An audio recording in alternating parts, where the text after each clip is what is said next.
on est vraiment aujourd'hui dans une sorte d'errance. Économiquement, on nous a montré des modèles qu'il fallait absolument, éliminer en disant qu'ils étaient trop ceci ou trop cela, et finalement, tout le monde est en train de se caler sur ces modèles-là, parce que c'est pas inintéressant, et puis parce que le monde de la finance est un monde qui finalement use de l'instant. On joue de l'instant dans la finance, parce que il faut créer du besoin, et c'est maintenant. Donc les besoins de demain, en réalité, c'est des besoins qui se jouent au fur et à mesure. On se rend compte aussi que les philosophes sont dans l'embarras aussi. Pourquoi? Parce qu'il faut toujours qu'ils justifient leur fonction. Vous remarquez, les philosophes aujourd'hui, quand ils sont philosophes, il faut toujours qu'ils justifient. Alors vous, qu'est-ce que vous faites à part brasser des idées? Ben, on brasse des idées. Voilà, quoi. C'est comme si on demandait à un scientifique où est-ce qu'il en était de sa science. On sait bien que Bachelard a dit la vérité n'est qu'une erreur rectifiée, la science d'hier, c'est plus la science d'aujourd'hui, et ce ne sera pas la science de demain. Donc finalement, l'évolution, si vous voulez, en science pure, correspond tout à fait à l'évolution de la philosophie, avec des penseurs qui hier pensaient comme ça et aujourd'hui pensent autrement. Donc finalement, l'humanité chemine, c'est tout à fait logique. Et puis on se rend compte qu'il y a des crises aussi, la crise de la religion, parce qu'on se rend bien compte que d'un côté on veut une laïcité, on n'arrive pas à la mettre en place, et puis de l'autre côté on est, embêté parce que la religion n'est peut-être pas le lien que chacun veut établir ou le moyen par lequel chacun veut se mettre en relation avec Dieu. Vous voyez? C'est-à-dire qu'on se retrouve de plus en plus avec d'un côté les marchands du temple, on va dire, et de l'autre côté le petit temple individuel que chacun se fait derrière le rideau dans la maison, quoi. Donc on tire le rideau, et puis on a son Bouddha, on tire son rideau, on a son Jésus, etc. Et puis chacun prie, se fait son petit rituel à soi, c'est-à-dire on communie avec Dieu, mais on se dispense du fonctionnaire de l'Église, entre guillemets. Donc, vous voyez, l'existence aujourd'hui, elle s'est complexifiée parce qu'on a des repères qui se sont un peu perdus. On cherche un sens. Alors, le fait d'avoir des objectifs, des orientations communes, le fait que les valeurs dans la cité sont partagées, ben, ça détermine une orientation d'un chemin. Dès lors que les valeurs sont plus communes, les idéaux ne sont pas partagés, il n'y a pas véritablement de projet en vue. On se rend bien compte qu'il y a une espèce de déroute. Et je crois qu'aujourd'hui, quand on parle de la crise, on oublie de préciser ça. La crise du sens, le fait que les hommes sont un peu en déroute, parce qu'on cherche des exemples, et puis aujourd'hui, les exemples qu'on nous donne, c'est pas les exemples forcément les plus représentatifs. Je parlais tout à l'heure d'une crise de l'exemplarité vis-à-vis des politiques, et vous allumez votre télévision, c'est pareil. On ne vous parle plus d'une télévision où on peut voir de la culture et découvrir ce qui se passe à l'autre bout du monde. On vous parle d'une télévision où il y a de la télé-réalité et où on voit des styles à New York ou je ne sais trop quoi. Et du coup, on se dit mince, on n'est pas du tout dans l'état d'esprit qui permet d'élever un peu les cerveaux. Donc nécessairement, les modèles que nous avons, dont nous sommes en même temps les victimes, mais nous sommes aussi les meilleurs promoteurs de ces histoires-là, parce que si nous coupions tous nos télés en disant on n'en veut pas, peut-être qu'on changerait nos programmes, mais il y en a toujours qui regardent et qui vous disent oh c'est marrant. Donc si c'est marrant, ben, on continue. Donc vous voyez cette espèce de nivellement par le bas qui fait qu'à un moment donné, l'existence passe à côté d'une quête d'un idéal, que ce soit philosophique, littéraire, humain, un projet, je ne sais pas, et finalement on est dans une sorte d'errance. Voilà, les chemins de la pensée aujourd'hui donnent à ça, cette errance et la pensée que finalement les hommes se sont égarés parce que l'existence, tant qu'elle avait un idéal, c'est-à-dire sauver son âme, c'est terrible à dire, mais psychologiquement ça fonctionnait bien. Parce qu'on disait, bon ben, on va essayer de se tenir en respect les uns vis-à-vis des autres, parce qu'on a quand même quelques valeurs en nous qui nous imposent cela. En philosophie, on a nos idéaux qui sont le bien, la sagesse en général, une forme d'ascétisme. Et puis si on ne vise pas la grande transcendance platonicienne avec le ciel des idées, ben, vous aviez les épicuriens qui vous promettaient un bonheur du sage. Un verre d'eau et du pain, je les valise avec Zeus. Je ne souffre de rien, je ne suis pas malade, j'ai mangé quand même bien, pas forcément d'excès, mais je profite de cette existence qui devient frugale, parce que finalement elle est agréable, elle est sereine, et elle me permet d'évoluer sereinement. Donc vous voyez, l'existence, elle est à repenser à chaque fois, c'est pour ça qu'elle est projet. Je me projette dans ce que j'ai à faire.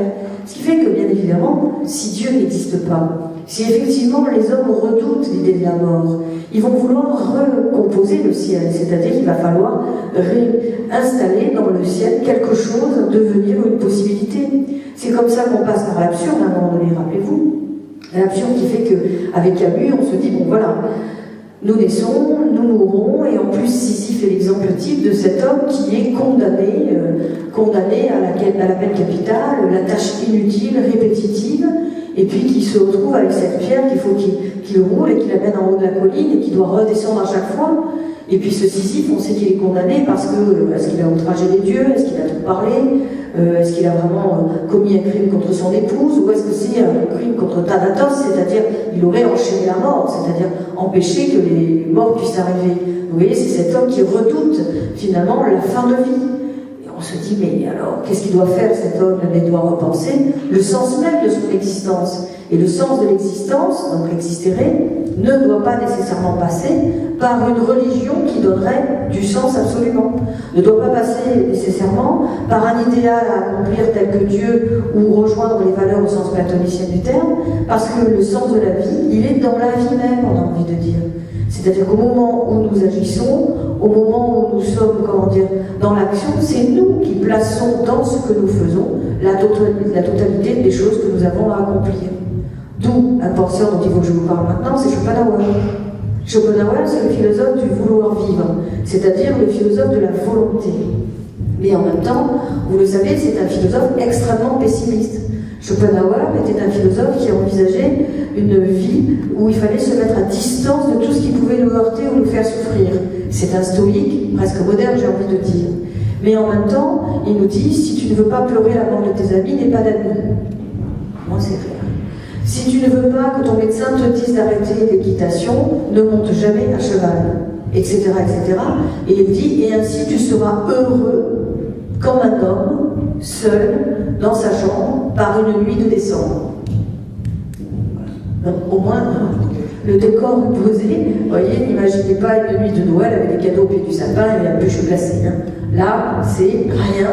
Et en fin de compte, je vais vous dire, on comprend, ce rien il est fabuleux.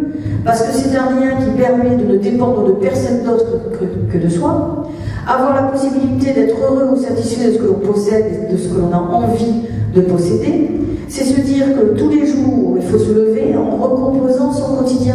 C'est ça que nous apprend Schopenhauer. Alors il écrit « Le monde comme représentation ». Vous vous rappelez tous du film « La vie est belle » de Benigni.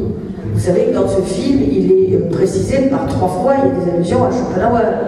Il est dans le lit avec son ami, il ne trouve pas le sommeil, et il dit Schopenhauer, Schopenhauer, Schopenhauer. C'est une manière d'appeler quelque chose pour que ton vœu se réalise. On comprend ça au début. Et puis on se rend compte qu'il va utiliser ça lorsqu'il va faire un jeu avec son fils, en disant à sa femme, regarde, la commode peut se déplacer. Ah bon, elle peut se déplacer? Oui, regarde, Schopenhauer, Schopenhauer, puis le petit gamin qui est dans la commode, il s'est caché, il déplace la commode, on voit les pieds par-dessous du petit gosse, c'est charmant comme tout. Deuxième volonté qui s'accomplit, dans l'ordre de la magie. Ça veut dire que le monde, je me le représente comme je veux bien me le représenter.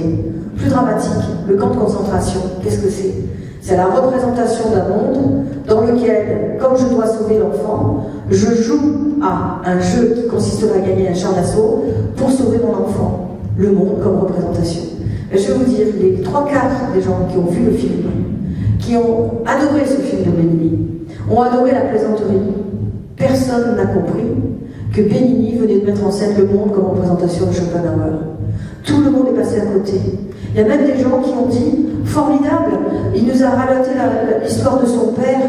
Son père, c'est exactement ce qu'il a vécu, parce que les gens étaient suffisamment cupides pour s'imaginer qu'il avait pu jouer à ça pendant des mois dans un camp de concentration, à jouer et à mimer le traducteur, à faire ses pantomimes, à cacher l'enfant, à pouvoir mettre des chansons d'Offenbach dans un camp de concentration. Bien sûr que non. Bien sûr que non. Mais il fallait que, selon Schopenhauer, le monde soit recomposé, le monde soit représenté.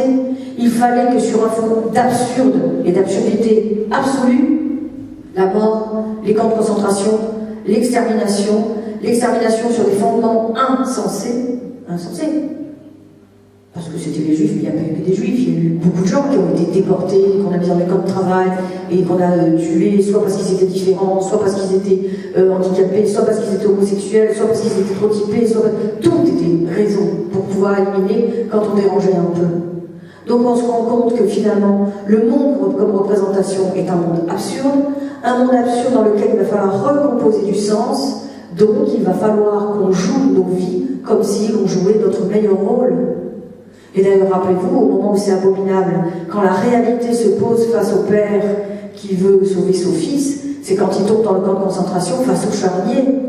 Là, on ne joue plus. Là, on ne se représente plus. C'est la vérité.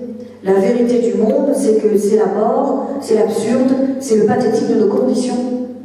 D'où la dernière fois où il aura usé du Schopenhauer, c'est quand il a son enfant caché dans le meuble, rappelez-vous, parce que là, il va falloir quitter le camp, c'est là qu'il se sacrifie pour le fils d'ailleurs, et qu'il a le choix, parce que n'oublions pas, pour un existentialiste, nous possédons le choix. Il se retrouve dans le camp, il regarde son fils, il voit arriver les Allemands avec les chiens, le berger allemand, et c'est là qu'il fait pour la dernière fois Schopenhauer, Schopenhauer, Schopenhauer, pour que les chiens n'aillent pas sentir la présence du gamin dans le meuble.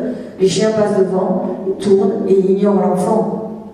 Et le Schopenhauer avec les chiens, rappelez-vous, je vous le disais tout à l'heure en aparté, l'atma c'est l'âme du monde chez Schopenhauer. Le chien n'est pas l'animal qui est destructeur, c'est le meilleur ami de l'homme pour Schopenhauer, mieux qu'un homme il dit, parce qu'il est fidèle. Il fallait que ça se termine sur l'abominable berger allemand, pas parce que le berger allemand n'est pas un bon chien, c'est un chien exceptionnel, d'ailleurs le berger allemand il sauve des vies aussi, mais c'était pour dire allemand, la connotation de la botte, et en même temps l'âme du monde, celui qui peut sauver et celui qui peut passer à côté de l'enfant et lui laisser la vie.